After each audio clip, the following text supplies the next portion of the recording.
My name is Oshifesolu Adamilare. I'm a mechanic. Welcome to Exxon F1, also known as Formula One Column Africa. Welcome to today's video. After a huge 3-day testing in Bahrain, teams now have their data and they are ready to analyze and work on the data they have. But possibly, you look at it, there will be a lot of surprises, we hope, in the first two races. There will be a lot of surprises. Some midfield teams will certainly come up with different ideas to upset the big teams 100%. But in the race, it's going to be different. It's going to be so different, I can tell you that. And like I said, there will be a lot of surprises that will bolster us up for a big race this season and a big year. And after the first 2-3 races, we now start seeing the possibility for the main rivals to start. But welcome to today's episode of Exxon F1, also known as Formula One Column Africa. Thank you for joining us. On the news today, the Spanish GP will run without the chicane in the final sector. This will be for the first time since the track was introduced in 2007. And this is to bring the cars closer on the straight and also to encourage overtaking. This changes ensures that the lap finishes with 2 fast sectors, which means the right hand turn to the straight, to the start-finish race is now a right-left right turn, which means when the drivers are slowing down, they will bunch up. And during qualifying, it's going to make qualifying very, very interesting this year, and very, very interesting. Like I said, it's going to make qualifying very, very interesting because the drivers will module up, and it would affect some drivers in qualifying. But in the race, it's going to bring them together because by the time they come out of the last corner, the last right corner, except any driver is leading by over a second to 2 seconds, you still have the advantage. But if they are very close, like a second, 1.2 seconds, there might be some races in which 2 drivers will be so close that DRS will work for them, and there will be so many overtakings this season, especially in the Spanish F1, because that is what they are trying to bring with the new rules and technical regulations that they are bringing. And we hope it works. It makes racing more interesting. The sponsors of today's program are Rollness Resort, plot 90714 Cavera Road, First Avenue, First Town, Lagos. They have just the best services in hoteling. They are in a very nice and clean environment, great and conducive rooms, great bar, and we also have Valores student accommodation, 380 Bosman Street, Pretoria, South Africa. Teams Gadget is the best place for you to get your phones, laptops, games, every accessories for your phone. You can contact him. You'll find his number here. Now, the new version of the track layout measures 4.657 kilometers compared to the 4.675 kilometers of the previous iteration with the chicane. Ferrari has said it had no doubts that its new front wings are fully legal. A reminder, Mercedes brought that same that concept, that iteration with a very small slot gap separators trick. They brought it to the Texas. Was it Texas? I think to the Texas race last year. They brought it to the Texas race last year, and they were not allowed to run that because a lot of teams raised an eyebrow about it, that Mercedes are trying to make their car faster. That slotted gap separation would make the gap, the car faster.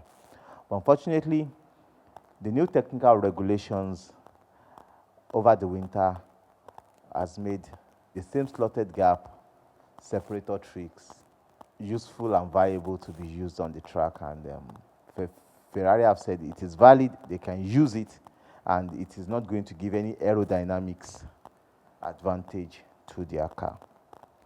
Normally in F1, rival teams watch out for so many opportunities, so many things they can use to have an advantage or to bring down other teams or to report other teams so that it can slow them down. But certainly, these separators are not of any advantage, as I think the FIA have tested those parts and they can see that it's not going to bring any advantage to Ferrari or any team that uses it.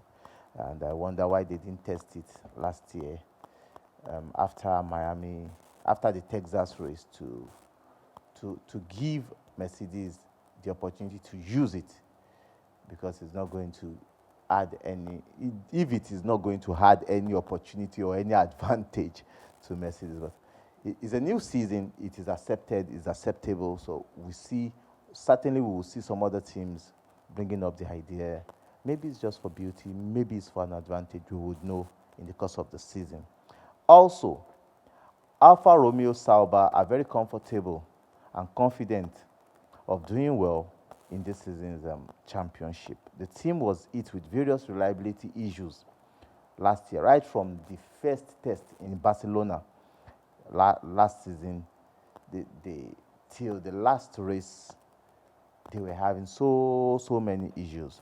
But Valtteri Bottas and Zhou Guanyu are open and are confident that their car, the C43 this season, will do well, and they will do extremely well, especially with them completing over 401 laps in 3 days of testing in Bahrain. So Valtteri Bottas gave his own assurance that they are going to do well, and we hope they do well so that they can add the spice to the Formula One season this year. Like I said in my last video, we really want to build a community of not just engineers, drivers.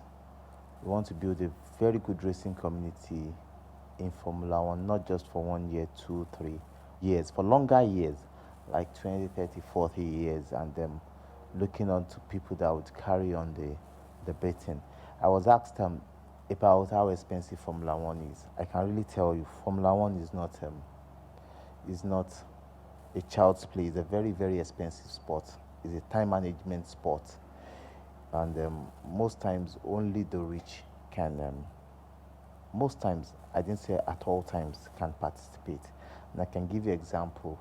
Lance Stroll, the son of the billionaire Lawrence Stroll that owns Aston Martin. Yuki Tsunoda is a Japanese. His father is very, very rich.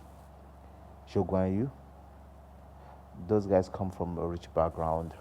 Nikita Mazepin, the son of the owner of Uralkali fertilizers and agro products and petrochemical products. But we still have some people that came from humble background, like Esteban Ocon, Lewis Hamilton, Fernando Alonso, and little of them that comes from very humble background. And as you all know, for some of you that might be used to Lewis Hamilton's story, it was not just because he was black, but it was a very tough. It was very tough growing up for him in the Formula One, or should I call it the karting category. His father was his mechanic. They had to work hard. His father was working 2 jobs and still his mechanic and still his coach and everything to him. And to put even a cat on the track for racing is very, very expensive. But we are not, like I said in the last video, we are not looking at doing it in a day or in a year. we are looking at building a community in which we can get donations, work together, get people that would raise, televise it, from there get youths, build something great, and create a greater future, not just for Nigeria, not just for Africa, but for our own individuals. Because there are lots of opportunity in Formula One. Um, it's not compulsorily you become a race driver. You can be a mechanic. You can be